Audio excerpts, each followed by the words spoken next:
आम्ही बऱ्याच ठिकाणी चौकशी केली होती, पण Okay. बजेटमध्ये फार डिफरन्स होता. बर आणि बर ऍक्च्युली माझे 2 मित्र येऊन गेले होते, बर बर तर त्यांचा सगळ्यात जास्त रिव्ह्यू मला चांगला भेटला. बर बर म्हणजे बघायला जर गेलं तर सोशल मीडिया प्लस त्यांचे 2 मित्र आपल्याकडे शूट करून गेलेत. आपला स्टुडिओ सुरू होऊन 2च वर्ष झाले, त्याच्यात त्यांचे 2 मित्र शूट करून गेलेत आणि सोशल मीडियापेक्षा त्यांच्या मित्रांचा रिव्ह्यू चांगला वाटला, त्याच्यामुळे सरांनी आपल्याकडे डन करून आज त्यांचं आपण प्रोड्यूस शूट केलंय. डेचे काय सेटअप केले, नाईटचे काय केले, तर हम्म. कसं वाटलं फोटोशूट सेटअप? छान आहे, एकदम मस्तपैकी काढतात. बरं आमच्याकडे असं फोटोशूट होते, तुम्हाला कुठून कळलं होतं?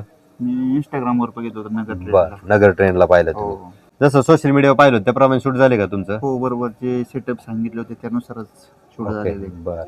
आणि ताई तुझा मेकअप ड्रेस वगैरे तुला आवडलं की? हा छान होतं. बरं सर, तुम्ही फोटोशूटला आमच्याकडे कुठून आले आणि किती अंतर पडलं? आम्ही टाकळी डोकेश्वर पारंडा तालुक्यातून आलो. ओके. साधारण 120 किलोमीटर अंतर पडलं आहे. बर बर बर. दुसरी गोष्ट, आता तुम्ही आपल्याकडे शूट करायच्या पहिले खूप दिवस कॉन्टॅक्ट मध्ये होते, 15 हो, दिवस. हो. तुम्ही अजून पण कुठे चौकशी केली असेल ना, मेकअप, फोटोग्राफर, ड्रेस, लोकेशन, तर तिकडलं काही चौकशीत कसं वाटलं? तिकडलं लोकेशन आणि इकडलं कसं वाटलं? थँक्यू सर, तुम्ही आपल्याकडे आल्याबद्दल. ओके.